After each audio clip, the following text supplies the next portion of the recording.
Oh my God, I seen what I saw, what I cannot believe that I saw what I seen.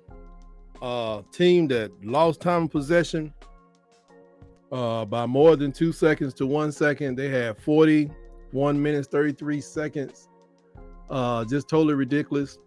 I'm gonna sit here and we're gonna listen to Coach Deboer break it down. Tell us what he saw. Mm-mm. Good gracious, good movie the goop. Energy all week long. I really do think our guys prepared hard. Mm, mm, mm. There's some things that we're going to look back on tomorrow and be really frustrated about. Like talking what ifs, and that's going to be the situation we're going to be dealing with tomorrow. But the guys in the locker room just talk about you know there is only one option. It's to move forward. It's get back to work. I feel we got a great football team. We weren't at our best today, and we're going to find out really how much we care about each other and what it looks like moving forward. So we've been tested in different ways, really a lot of the games here this season, and this is a different type of test for us now in our response. Thanks, Coach. Nick, why don't you go start? Yeah, third down. I think they were 12 for 18. What do you think led to you guys having issues just getting off the field defensively? Yeah, I mean, the quarterback did a nice job creating, and we got to continue. We got to do a better job of just being disciplined. Do our job, and he keeps things alive with his feet. Whether it was third down or just other downs, whether they converted some third and longs. I think those are the frustrating ones, and so just great execution on their part. Obviously, we expect to,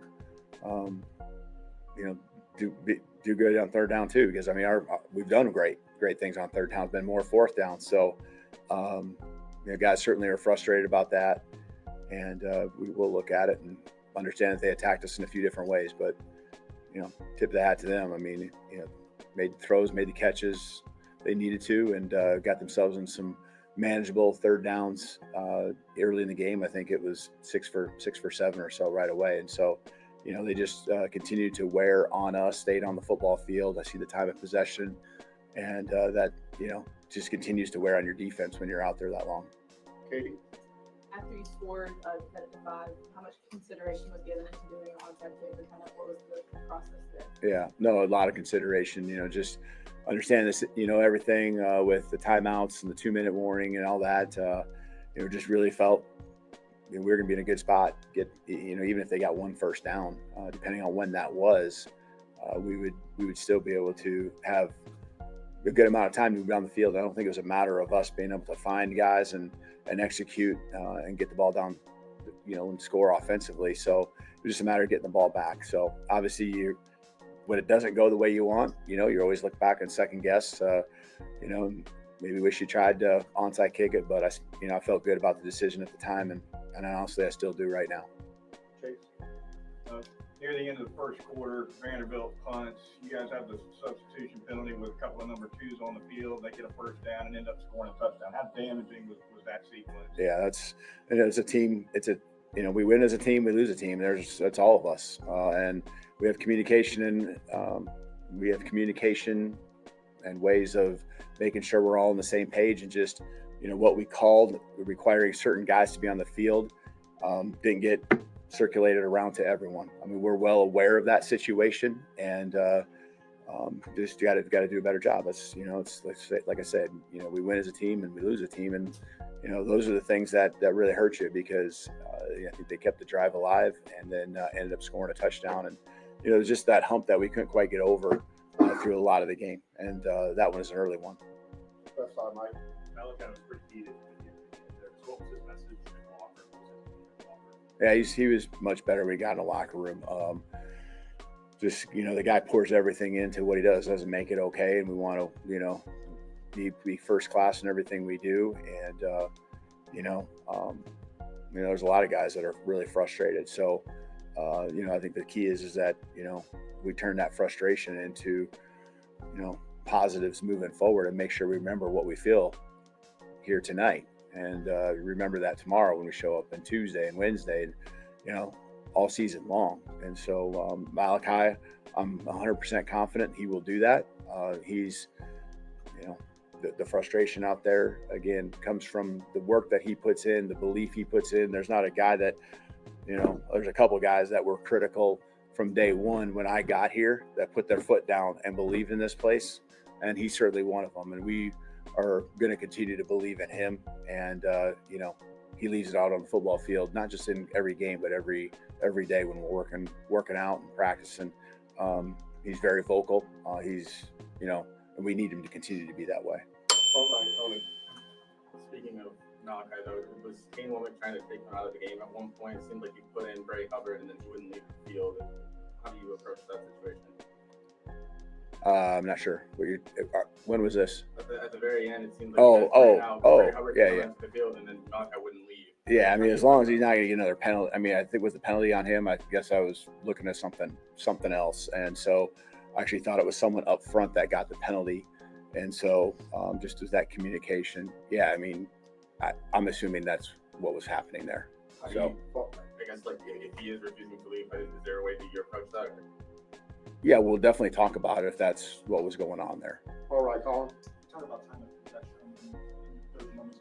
I'm curious about what kind of message. It seems like something that's happened over the course of these past few games. You've seen moments of whether it's time of possession, whether it's long drives, whether it's don't break defense. Is that something that you feel has been consistent and kind of just bubbled up under the pressure here against the Falcons? Yeah, I think it's happened in different ways, right? It happened last week when there was that desperation for them to continue to go for it on fourth down. We were doing a good job on third down. This was a little different scenario.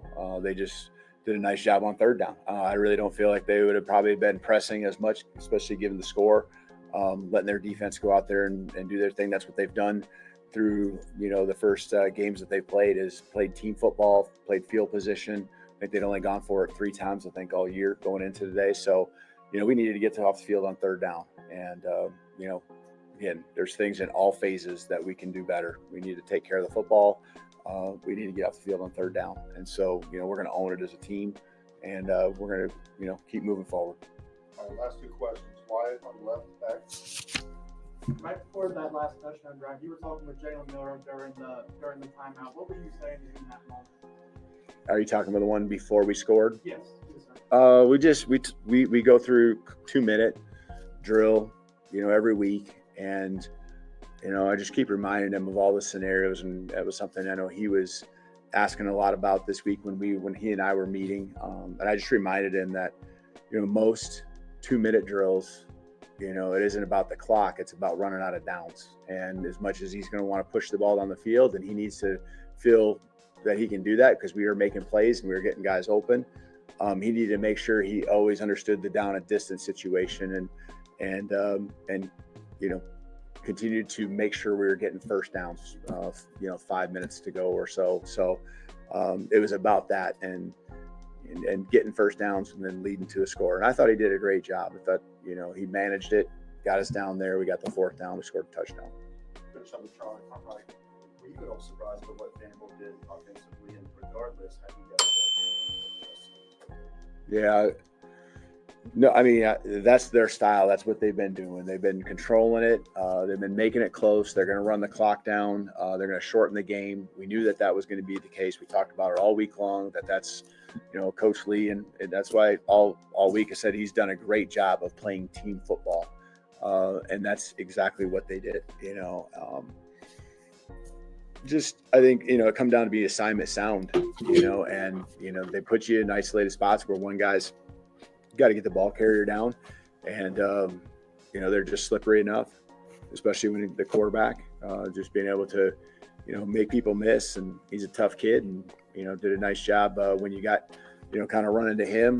They threw just enough play action and wrinkles at you to get you on the other spots with the other skill that was around him. The fourth down was probably the tough one. The touchdown that they had, just I thought we had a guy there and just throwing it up in the air and kind of spinning around, but that's what you do. It's fourth down, you throw it up when everything seems covered, and hats off to them. They made a play. Thank you, Coach. Thank you.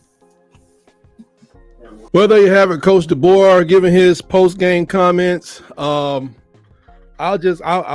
get into the minutiae of this. You hear what they said about, time of possession and like we got to get off on third down. Yeah, but you got to stay on third down too, buddy. I'm just gonna tell you, we wasn't staying on too well on fourth down, not the way we could have. It's great to be explosive. They like explosion plays. Well, yeah, you can explode on the ground. I hope I didn't hear anything about injuries. I don't know why Jam Miller had 5 carries. I don't know why only 5 of our rushers were actually running backs, and why they only were allowed to run the ball, the running backs all together. Just not the total rushers. Why did our running backs run the ball 11 times? I don't know why they had they ran 2 plays to every one because we couldn't get off. Yeah, but we had an opportunity to establish the run.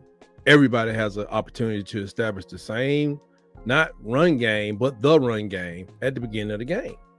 And hopefully he'll learn this ain't the conference for that. You can do that stuff out there in the West Coast and, you throw it, set up a run, and okay. I'm just telling you, the athletes around here, because you're not going to see, there's no need of getting ready for Vanderbilt. They were ready for us. They kicked tied butt. You don't go out here using these lessons about how to address them to get ready for South Carolina or Tennessee or Missouri or LSU or Oklahoma or Auburn. You got to dictate. And I'm telling you, you're not going to dictate. We're going to score in 3 minutes or less all game long, because the other half of the game here that you may not practice is they're going to probably slow it down. Nobody slows it down like Pavia and Jerry Kill, but this was a hard loss. I just went over on another show, Auburn Addicts. I said, what was worse, the Louisiana Monroe loss or this loss? This one by a long shot. When Shula left, we didn't know what we were dealing with. The team wasn't highly touted with talent. We were thinking like, if you add some things to the offense, play some, some SEC football, you should be fine. 10-2. I'm here to tell you, I'm going to keep saying it till I see something different. Keep letting people get away with third down. If you keep letting people have first downs at the same rate or better than you have first downs, then you're going to find yourself in a real bad place by the time you're getting ready for Mercer. 6 tough games. First one was Georgia. You lost the one to Vandy. You got 4 SEC games. If you keep doing this and that time of possession is over 2 seconds to your 1 second, I do not think that Alabama gets to Mercer with less than 3 losses. If that's how you're going to do it, we're going to throw it around. We're going to go crazy with German. Now we're going to throw it. I don't care if Milroy is the leading rusher at this point, but, he didn't get a chance to run out of the pocket. Guess why? Because they were watching. So you got to just straight up, don't sneak and run it. Beast Mode said it best. Run it through their face over and over and over and over and over again. And that's all I got for this, for the coaches post conference. It's a bit much. I got to go over here and wrap up in my national title blankets to make it into Sunday morning. I don't know what may happen. I'm gonna be sleeping long and hard tonight because this is a hard one to take because it's just totally unnecessary. What is it? The poor planning thing. It's just a poor plan. We're gonna throw it all over them because they can't run with us. Okay, but what you gonna do if we don't give you the ball back? We're gonna go toe for toe for Tennessee. We're gonna just score 75 and lose in Neyland Stadium, 75 to 67. I mean, who want to do that?